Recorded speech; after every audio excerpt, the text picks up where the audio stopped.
আজকে বন্ধুরা তোমাদের আসল ফল দিয়ে কেক ডেকোরেশন করা শেয়ার করব।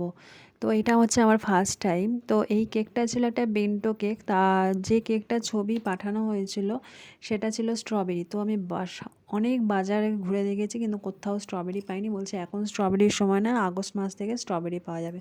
তো আমি সেই কাস্টমারকে জানালাম, তো কাস্টমার বললো ঠিক আছে লিচু দিয়ে ডেকোরেশন করে দাও, কিন্তু লিচুর ভেতরে একটু চকলেট গানাশ আর চকো চিপস দিতে হবে। তো ঠিক আছে আমি তাই করলাম, কিন্তু এখানে একটা মানে বিচ্ছিরি ব্যাপার হয়েছে। কারণ হচ্ছে লিচুটা দেওয়ার ফলে মানে জল কাটতে শুরু করেছে, কারণ লিচু এমনিই আমাদের একটু জলীয় ফল দেখবে।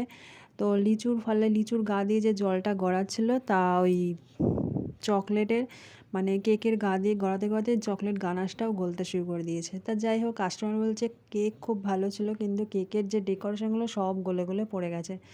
তো আমি বললাম যে লিচুর জন্যই হয়েছে। তো যাই হোক, কেমন লাগলো